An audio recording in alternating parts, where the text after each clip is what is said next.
Moustapha Diakhaté def na benn sortie ñëwaat na si kàddu yi nga xam ni itam ñi ki woon na ko mi ngi réinsister si kàddu yi nga xam ne que moo di alko bi jàpp ni itam kàddu bu ni mel la kàddu arabe la concrètement mais quand même au plus fond peut-être ñëw dans l'information décidé na pour daal di yóbbu mbir yi devant la cour d'appel su ko gàncalee dina ko yóbbu foofu si waanu que li nga xam ne que moo di si bërëb bi ko gën a kawe.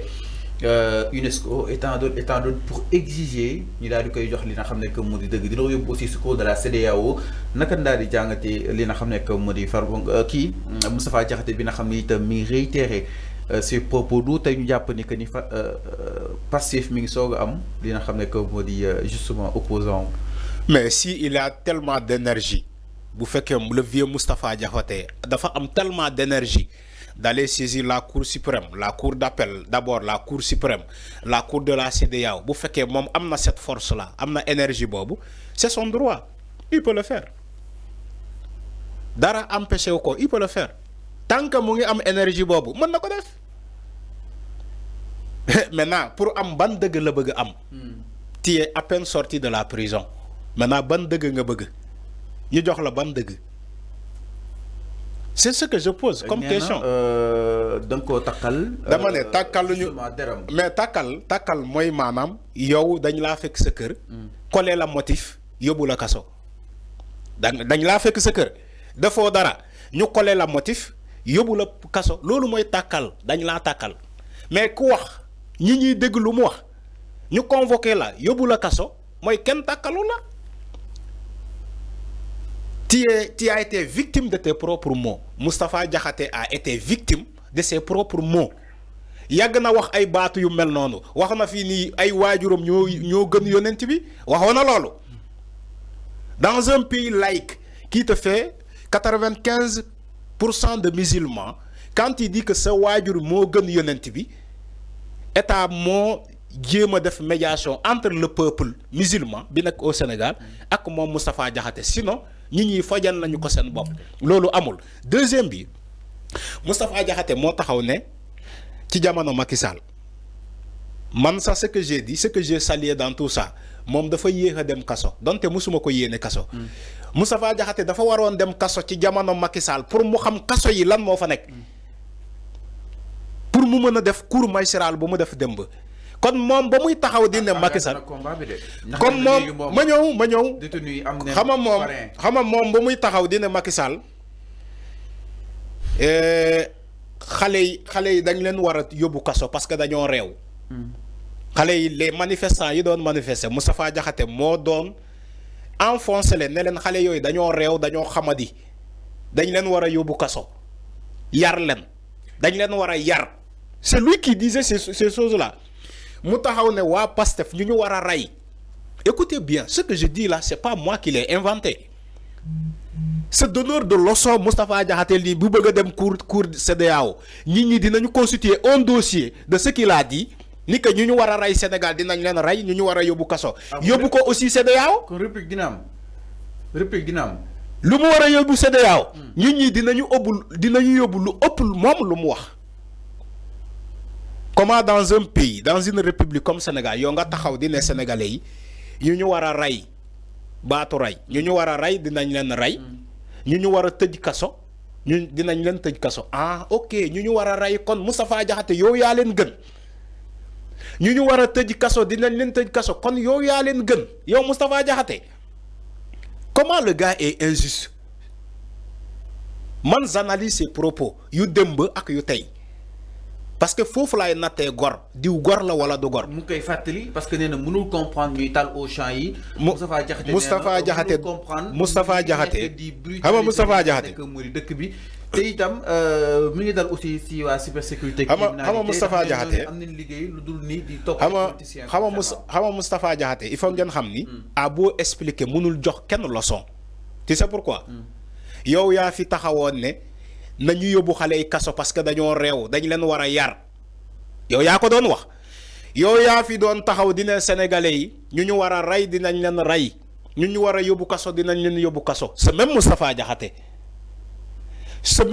Diakhaté moo ñëw ne Sénégalais yi toute la communauté qui avait voté pour Pastef dañoo alko ba pare nga ne loolu du saaga baatu arabe la am na baatu boo xamante ne boo ko waxee ci olof boo ko traduire français saaga la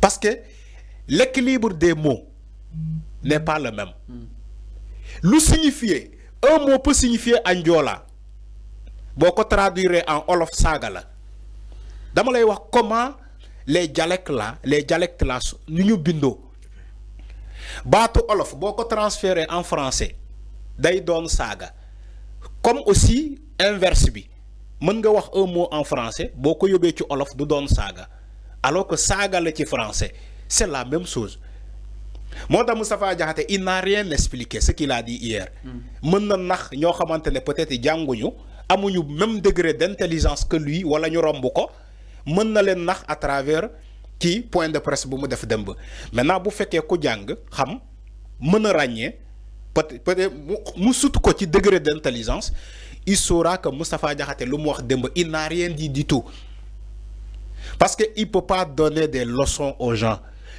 ku tax dama ne ku fi taxaw ku taxawoon barke démb dama ne ku taxawoon barke démb di ne ñii dinañ leen rey ñii dinañ leen yóbbu kaso yow tey ñu yóbbu la kaso nga bëgg a rey nit ñi fàtt nit ñi c'est comme si tu es le dernier à aller en prison kon yow Macky Sall xale yi junni xale yi Macky Sall doon tëj kaso yéen ngeen encouragé Macky Sall di tëj xale yooyu yéen Moustapha Diakhaté encouragé Macky Sall mu tëj xale yooyu encouragé Macky Sall pour mu rey xale yi yu mu rey parce que yow yaa ne ñu war a rey parce que supposant que yow da nga encouragé l'ancien régime rey ay nit.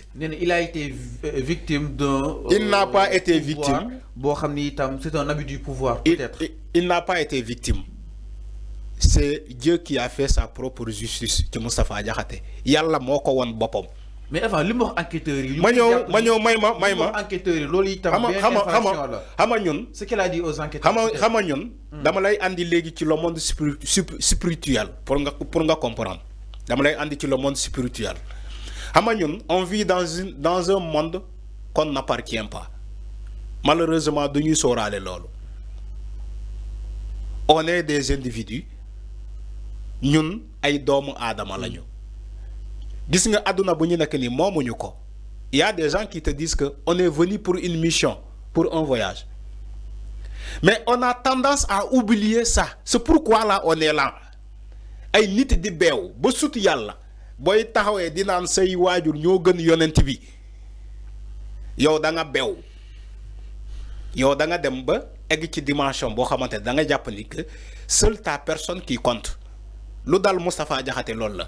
Moustapha Diakhaté il vit dans une société mu dem ba jàpp ni que moom Moustapha Diakhaté moo sut ñëpp boo gisee ma andi la ci monde spirituel bi pour ma mën a ma expliquer la pour nga comprendre la dimension comment Moustapha Diakhaté réfléchit malheureusement beaucoup de gens xamuñu Moustapha Diakhaté comment il réfléchit pour moom il est au Sénégal il est dans une société il vit en société mais moom Moustapha Diakhaté moo sut ñëpp ci réflexion ci gis-gis adduna bi lu mu war a doxee Sénégal lu mu war a doxee moom Moustapha Diakhaté pour moom il est le seul qui comprend toutes ces choses là ñeneen ñi comprendre ñu ko c'est là où il se trompe c'est là où il se trompe moo tax muy naan ñi voté pour ñi dañoo alku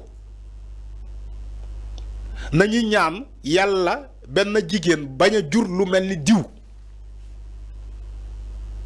gis nga ku mel noonu ku jàng alquran wala ku mësa ku ñu jàngal diine du wax baatu yooyu dama jàpp ni que Moustapha Diakhaté jàngaluñu ko diine. C'est trop dire. Non, c'est trop dire. Il n'a pas de valeur. En fait, en résumé li ma bëgg ci wax ci loolu Moustapha Diakhaté n'a pas de valeur. Il n'a pas de valeur. Et il connaît pas aussi les valeurs. Il accuse aussi cybersécurité ak enquêteurs yi concrètement su ëpp jàpp ne loolu benn infraction tamit yow su la defaat par rapport ak wàllu wu mel naka la. Oui, mais c'est l'abus de pouvoir ce que j'ai dit, ce que je suis en train de dire. Il a un abus de pouvoir en lui. C'est le problème de Moustapha Diakhaté, c'est pas les dirigeants. C'est-à-dire qu'il est autoritaire lui-même. Il est il est en contradiction avec lui-même. Il a la haine dans ses poumons et dans son cœur xam nga Moustapha Diakhaté kan la gën a mere boppam amaana ñu bëri dañu ne pourquoi Moustapha Diakhaté xam nga kan la gën a mere boppam il y a quelque chose qui dort en lui ci moom ci xolam moom la bëgg xëpp nit ñi il est nihiliste xam nga tubaab lu muy ne nihiliste Moustapha Diakhaté il est comme ça c'est-à-dire que c'est quel ñu mel ni moom am nañu il existe dans ce monde là ñoo xamante ne seen bopp la ñu tal à part ñoom les autres ne comptent pas à part yow sa bopp les autres ne comptent pas yow sa bopp toujours sa bopp yow yaa war a wax nit ñi lu ñu war a dégg yow yaa war a jox les leçons aux gens yow yaa war a wax adduna bi lu mu bindoo malheureusement ñu koy xalaat ñu koy def ci adduna bi dañoo am xaalis c'est des milliardaires ñoo xamante dañoo yor ay société liggéey ba nekk ay milliardaires comme ay ñoom Donald Trump ñiy wax ni que adduna bi man maa ko moom damay fexe ba téye ko sama loxo man maa war a jox nit ñi lu ñu war a xalaat Elon Musk il peut se permettre de le dire parce que lan alal la am c'est l'homme le plus riche au monde. Alors, mais un mel ni Moustapha Diakhaté qui n'a rien du tout, il peut se donner, les gens se permettre de donner aux gens des leçons. Yen dengen alku, yen xamoo leen dara, yen dengen perte, hein? Man maa leen gën a xam, yen tu vois comment il réfléchit. C'est clair, exactement. Moi dama ne la il est c'est-à-dire que du ma jël baatu méchant mais il connaît pas. Alors, il n'a pas de valeur. mi noonu Moustapha Diakhaté mi noonu par rapport ak démb sa sorti ñëwaat na exactement si ay ponk yu gën a fasantiku ginnaaw bu mu daal di tëddee 2 mois de prison ferme ci cadre yi nga xam ne doon na ko daal di yëkki concernant alcool alors ñu daal ñëw itam si beneen ponk sans plus tarder exactement du côté de la régie.